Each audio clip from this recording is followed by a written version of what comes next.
పెట్టాడు. దొంగల ఖర్చు, దొంగల దోపిడి. చంద్రబాబు నాయుడు మూడు బాట్లు గెలుచున్నాడు. చెట్టు భూమి ఉన్నాడు. వీడి మీద తులసి పుట్టి బియ్యములు కాచేసి వాళ్ళు దొంగతనంతో కాచేసి దొంగ డబ్బు తీసి గెలిచారు. అది మాత్రం ఓట్లేయాల్సి నిజం. దేవుడు వైఎస్ఆర్ జగన్ జగన్ జగన్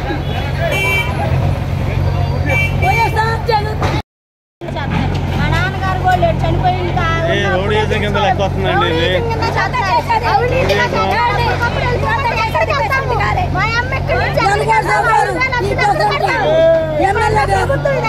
చాలా రాంగ్ గా చెప్తున్నారు. ఇది మాత్రం మధ్య తరగతి ఉన్నట్ల ఎప్పుడు ఎవరు అలా చేయకూడదు. అది ఉసూరా ఎవరికైనా సరే జగన్ ఉన్నప్పుడే బాగుంది.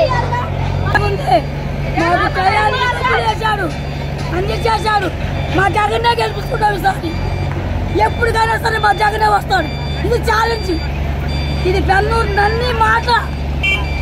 అది 40 సంవత్సరాలు ఇచ్చుకుంటున్నాం మేము. ఇల్లు స్థలాలు ఇచ్చారు కాదంటలేదు. కొంతమందికి ఇక్కడ ఇచ్చారు, కొంతమంది వరకుల్లో ఇచ్చారు, కొంతమందికి ఇంకా రాలేదు. ఏంటి మొన్న క్యాన్వాస్ చేశారు. ఏమని అటు 7 అడుగులు ఇటు 7 అడుగులు కావాలి మాకు స్థలం అన్నారు.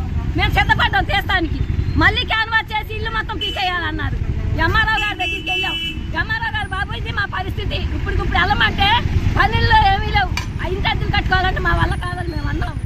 ఆ టైం అడిగాము. టైం ఏంటి బాబు అని అడిగాము. సరేనన్నారు. ఇప్పుడు బెటాలు వచ్చేసింది, మీరు తీపట్టు తొక్కిచ్చేస్తాం, మిమ్మల్ని కూడా యానులు వేసుకెళ్ళిపోతారని చెప్పి బదిలేసి ఇప్పుడు వెళ్ళమంటే మా కత్తిళ్ళు ఆడ దొరుకుతాయి. మాకు మేమే చెల్లాలి. పిల్లాచారాన్ని వేసుకుని వెళ్ళమంటారు. ఇవన్నీ తీసుకొని మాకు ఏ ఇంటికి రానిస్తారు సామాను వేసుకొని. మా పరిస్థితి ఇది దౌర్జన్యంగా ఉంది మాకు.